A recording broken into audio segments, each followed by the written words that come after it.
¿Qué pasa, gente? La pregunta de hoy es, expresidiarios, ¿quién fue la persona más malvada que habéis conocido en prisión? El caso más extremo que recuerdo fue cuando estaba en una prisión militar. Los detalles son difusos porque esto sucedió hace 13 años, pero aún recuerdo a un tipo que recibió 100 años de condena por cargarse a otro tipo. Había acabado con la vida de un hombre y acto seguido, con la de la esposa de este último. Ya que estaba en casa y de haber sobrevivido hubiera sido testigo. Le golpeó 34 veces con un martillo en la cabeza, según la autopsia. Este caso fue muy famoso en aquel entonces, ya que estuvo en todos los telediarios durante semanas. Cada vez que trasladaban a este individuo se cerraba completamente el centro penitenciario para que ni siquiera los reclusos pudieran ver su rostro. Otro incidente desastroso ocurrió en el mismo lugar. Verás, en el ejército existe una práctica llamada choques de cascos, que consiste en golpear el casco de Kevlar de alguien con el tuyo. Esto produce un sonido fuerte, pero realmente no duele. La gente no golpea con mucha fuerza, solo lo suficiente para hacer ruido. Pues una vez un chico le dio un golpe con el casco a una compañera cuando ella aún no llevaba puesto su casco. Lamentablemente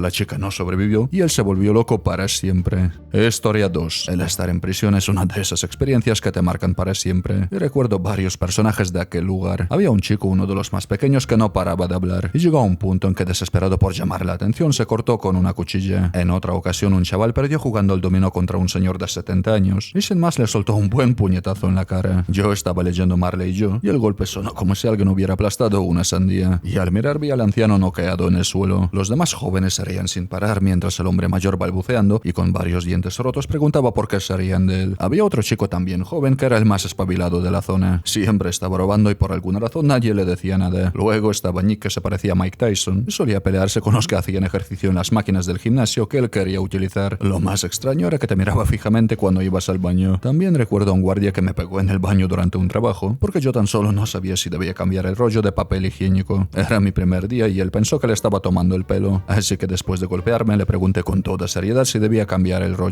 y al darse cuenta de que iba en serio se disculpó. Pero no todo era malo. Otro guardia siempre me dejaba café a escondidas y me dejaba ver el fútbol en la tele, porque según sus propias palabras era noble y trabajador. Historia 3. Había un tipo que rondaba los 40 años cuando yo estaba en la cárcel del condado antes de ser trasladado a la prisión estatal. Era el conserje de un colegio de primaria, lo cual me resultaba un poco raro, y tenía un enorme tatuaje de la estrella de David en la espalda y mechas rubias, y su pelo estaba cortado al estilo cuenco y algo largo. Pues este tipo reventó de la peor de las formas imaginables a dos niñas de 9 años con el palo de una escoba. Recuerdo que todos sentíamos un desprecio alucinante hacia él, ya que sabíamos que en ese condado los delincuentes que le hacían daño a los menores de edad solían recibir sentencias más leves que en el resto de los condados, pero afortunadamente todos nos equivocamos, ya que le condenaron a cadena perpetua, lo cual fue bastante gratificante. Hubo otro enfermo que forzó a su hija de 3 años y cuando su mujer lo pilló, se asustó y llamó a la policía. Así que el tipo huyó de la policía en un coche y se despeñó por un acantilado. No sé si a propósito o no, pero aquí es donde la cosa empeora, ya que tras el accidente, él ya ni siquiera podía hablar ni comportarse con normalidad. Se había quedado en cierto modo discapacitado. Deambulaba sin rumbo y se balanceaba de un lado a otro cada vez que alguien le hablaba. La gente decía que era por el daño cerebral consecuencia del accidente de coche. Al principio la gente era amable con él hasta que se enteraron de lo que había hecho, y después empezaron a ignorarlo o a tratarlo con frialdad, pero dada su discapacidad a nadie se le pasaba por su imaginación hacerle daño. Esto continuó durante unos 7 u 8 meses, pero poco a poco la gente comenzó a sospechar que no era sincero, ya que gradualmente empezó a actuar de manera más normal, y algunos hasta le pillaron comportándose de una manera demasiado normal de lo que parecía en un principio. Al final se hizo evidente que no podía mantener la farsa por más tiempo, y todos se dieron cuenta de que estaba fingiendo su discapacidad, así que la gente comenzó a darle su merecito haciendo cosas como orinar en su bolsa de ropa, golpear la pared de su celda durante la noche para que no pudiera dormir, y todo ese tipo de cosas, todo con el objetivo de hacerle perder la cordura de verdad. El tipo tenía una celda individual en la esquina, y aunque seguía intentando actuar como si tuviera alguna discapacidad mental, a veces se le escapaba y dejaba de hacerlo bien, lo que hizo aún más evidente que solo estaba fingiendo. Lo peor es que solo le cayeron 4 años. 4 malditos años por reventar a su hija. A mí, por ejemplo, me condenaron a 6 años por robarle sustancias a un tipo. De todos modos, cuando él llegó a la prisión estatal después de ser trasladado desde la cárcel del condado, le dieron una brutal paliza. Las noticias vuelan en el sistema penitenciario. Creo que pasó el resto de su condena en aislamiento. Incluso a los guardias les caía mal y sabían perfectamente que estaba fingiendo. Historia 4. Cuando tenía unos 19 años fui visitante en una prisión, aunque nunca he estado en la cárcel, y el hombre al que visitaba estaba encarcelado por robo. Él se dedicaba a esconder en su cazador artículos de gran valor y simplemente salir de la tienda sin pagar, como por ejemplo relojes y artículos de valor en las joyerías. Lo hacía una y otra vez y no le importaba volver a entrar en prisión. Así que le pregunté por qué lo había hecho tanto, ya que no era mucho más mayor que yo y había entrado y salido de prisión desde los 15 años aproximadamente. Su respuesta fue que se sentía atraído por los niños pequeños y de esa forma quería asegurarse de no actuar nunca según su impulso. También me habló de su propia infancia y cada palabra que salía de su boca era más y más triste. Según me contó, sus padres habían estado abusando de él desde que tenía memoria, pasándoselo a sus asquerosos amigos para que lo utilizaran como quisieran, junto con otros niños en fiestas, etc. Llevaba ya un año visitándolo y hace relativamente poco decidió quitarse la vida porque iba a ser liberado de nuevo y temía hacer daño a otros niños al estar en libertad. Dejó un mensaje expresando su deseo de asegurarse de no lastimar a nadie como él había sido lastimado. Aún echo de menos nuestras conversaciones y me siento orgulloso de haberlo conocido. Historia 5. Había un chico rico que bajo los efectos de sustancias prohibidas le clavó un cúter a su amigo en el pecho acabando con su vida. Lo más impactante es que a pesar de no recordar nada más que la imagen de su amigo agonizando en el suelo, este chico logró evitar casi todos los cargos por los que había sido condenado. Fue declarado no culpable, aunque terminó encarcelado por casi 2 años por posesión de un arma blanca. El caso que tuvo lugar en el Reino Unido fue bastante sonado, especialmente por la influencia y riqueza de sus padres. Se dice que los abogados que contrataron, de los mejores que el dinero podía comprar, fueron clave en el resultado del juicio. Lo más perturbador de todo era la falta total de remordimiento del chico, y a pesar de parecer una buena persona en otras circunstancias, su actitud cambiaba drásticamente cuando hablaba del incidente, mostrando una total indiferencia hacia lo sucedido. Curiosamente, en la prisión de baja seguridad donde estaba, no había nadie más que hubiese cometido un crimen similar, ya que todos estaban por delitos menores y él solo por posesión de arma blanca. Añado algo más. No esperaba que tanta gente conociera a las personas involucradas o que hubieran tantas reacciones a esta historia. La cosa es que actualmente estoy en libertad condicional, lo que implica que tengo que reportar mi actividad regularmente a los servicios penitenciarios, y prefiero no entrar en detalles específicos en un foro público, ya que aunque sé que es un foro anónimo, prefiero ser prudente y evitar problemas. Historia 6. En la cárcel compartí celda con un tipo de la secta del Triple K, un verdadero personaje. Siempre estaba enfadado y soltaba barbaridades como aquella vez que dijo: ¿has oído? El rinoceronte blanco está en peligro de extinción. Malditos judíos. Una vez estaba viendo una película sobre pilotos negros en la Segunda Guerra Mundial y él se sentó de mala gana rodando los ojos y soltando una carcajada. ¿Pilotos negros? Vamos, por favor. Le pregunté si de verdad pensaba que no existían pilotos negros, a lo que respondió: pues claro que no. ¿Alguna vez has visto a uno? Y así pasaban los días hasta que finalmente aprobaron mi traslado. Historia 7. En 2018 pasé 4 meses en prisión y allí conocí a un hombre que parecía muy agradable y simpático, hasta que descubrí su oscuro pasado. Había acabado con su esposa utilizando un cinturón y una vez inconsciente en el suelo, la asfixió con sus manos, y cuando estuvo seguro de que había acabado con ella, comenzó a trocearla y escondió sus restos en el armario, y al terminar la faena se fue tranquilamente a trabajar como si nada. Me impactó pensar cómo alguien podía acabar con la vida de su esposa de esa manera y actuar como si nada. Historia 8. Durante mi etapa en el sector sanitario conocí a un vigilante de seguridad bastante simpático. Era un hombre enorme de unos 2 metros de altura y alrededor de 150 kilos. Su cuerpo estaba cubierto de tatuajes, aunque apenas se notaban porque siempre vestía camisas de manga larga con cuello. Con el tiempo llegué a conocerlo mejor y descubrí que había sido funcionario de prisiones, jubilado tras más de 20 años de servicio. Y este vigilante compartió conmigo muchas historias brutales. Hablaba de cosas increíbles, pero entre todas ellas me habló de uno de los reclusos más horribles que había conocido. Él trabajaba en Texas supervisando a los condenados a muerte y me dijo que este recluso había secuestrado a una madre y sus 2 hijas, y después de agredirlas físicamente y acabar con sus vidas, las llevó al desierto para abandonar sus cuerpos. Pero por algún milagro una de las niñas sobrevivió y logró volver a la carretera, donde por suerte un camionero la encontró. Pues el día de su ejecución el vigilante le dijo: hoy cuando llegue a casa después de tu ejecución me pondré guapo, cogeré mi mejor traje colonia e invitaré a mi esposa al restaurante más caro que vea para celebrar que una escoria humana como tú ha abandonado este mundo. Historia 9. Cuando estuve en la cárcel compartí celda con un tipo que había atado a su pareja a la mesa del comedor e intentó grabar en su pecho con un cuchillo no resucitar. Los vecinos, alertados por los gritos de la mujer, llamaron a la policía, que llegó cuando él apenas había comenzado. Así que educadamente le pedí a la dirección que me trasladaran a otro bloque, ya que no tolero a quienes maltratan a las mujeres. Afortunadamente me asignaron al programa de liberación para trabajar, lo cual fue genial, ya que me encargaba de la cocina y repartía comida a los distintos bloques, ya que en nuestra unidad no había comedor común. La comida te la llevaban y solo salías del bloque para ir a la cancha de baloncesto o a la biblioteca. Pues un día, mientras servía comida en una de las celdas de aislamiento, apenas abrieron la ranura y alguien lanzó una revista empapada. Resultó estar cubierta de orina y dentro de la celda estaba la mujer que mi anterior compañero había atacado. Más tarde me enteré de que ella había abusado físicamente de su hijo y por eso también estaba encerrada. Viví muchas historias insólitas allí, pero sin duda esa pareja fue la más impactante.